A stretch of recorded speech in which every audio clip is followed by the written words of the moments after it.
I watched the first two Hobbit movies. I would say I'm a fairly large Tolkien fan. So anyways, I was expecting just nothing, and it was kind of worse than that. Yeah. And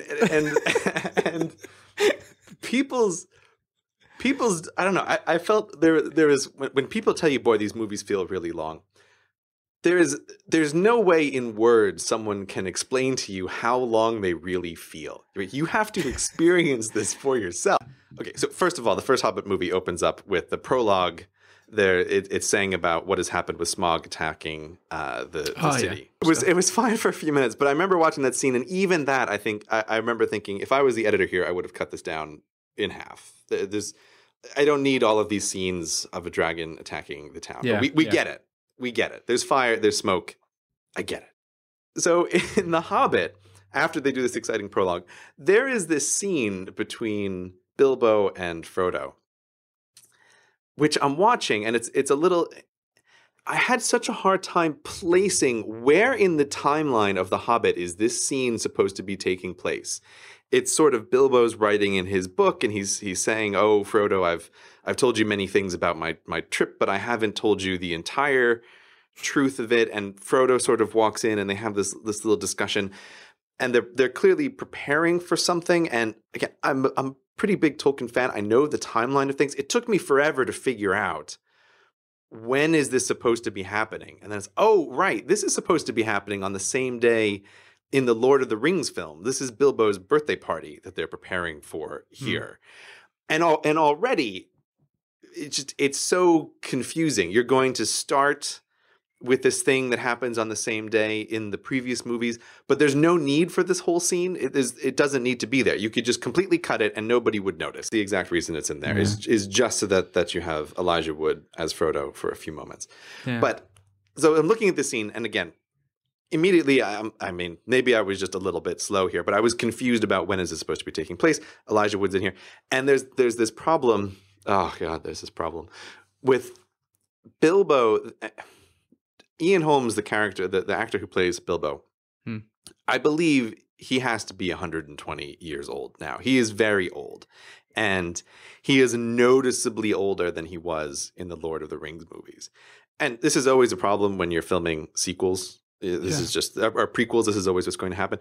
Except a fundamental property of this character in the stories is that he does not age. This is something that everybody has to comment on. It's one of the opening things in the movies that they comment on the fact that Bilbo doesn't age. It's very distracting, and especially in a scene where you just don't even need it. This doesn't need to be here. And the same thing, oh God, the same thing comes up with Legolas. Legolas, the same actor, Orlando Bloom, he is so noticeably older that it's impossible to look past. You're so aware of it in every scene, because it's almost like I don't know how old he was when they filmed the first movies. I actually should look it up. But it's almost like you take someone who's in their early 20s, and then 10 years later in their 30s, they're the same person, but he looks like a real grown-up man now. Yeah. And it's just so like his face is wider, he's broader, he's just a different person. Yeah, he is less elfish. And it's the same thing. Oh, you're immortal? Okay. Oh, or maybe not. All the elves age in reverse. Is that what happens here? Because that's the only thing that makes any sense. I mean, I could go on forever. They're trying to turn something into a trilogy, which cannot possibly be a trilogy. It should be 2 movies at most, and 2 relatively short movies to begin with. Yeah. And there's 3, or I don't know exactly. Let's say there's 2 kinds of issues where I see this pop up.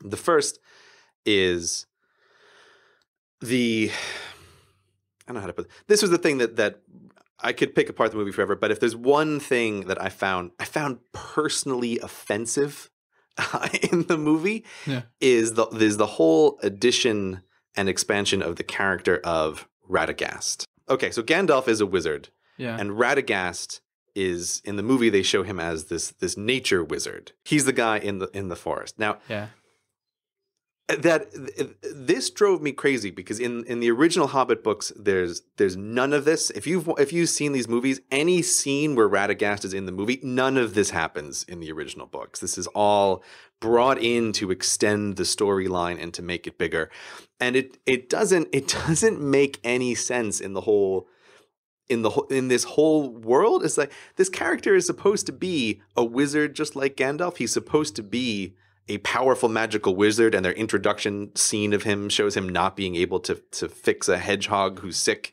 It's so infuriating because in this world he like Gandalf is a lesser angel. They're basically like tiny demigods, and they play him off as this joke character. But so all of this stuff was brought in, all of these scenes with him, everything you see Gandalf do going off in his other adventures, like none of this is in The Hobbit. And I feel that all of that stuff is trying to make these movies into this big, dramatic, oh, the necromancer is coming, and Gandalf and Radagast are dealing with this whole problem. And it doesn't work. It distracts from the main story of what is Bilbo and the dwarves. What are they up to? What are they doing? Like that, you have this central story that you can tell. But the movie keeps going all over the place, and it's just, oh God, so many things were just awful with it. But it's really just stretching it out for length. And if I can give an example of I have never seen more boring fight scenes almost ever. And the one that I was waiting for, that I thought, oh, I know some scene they're going to drag out, and I was waiting for it, was the scene in the second movie where all the dwarves escape on the barrels. Oh. In the book, this is 2 sentences. They escape on the barrels. They're in the barrels. Nobody can see them. That fight scene, I want to go back and time it. I swear it must be 20 minutes long, and it is the most boring fight scene and most implausible fight scene I may have ever seen.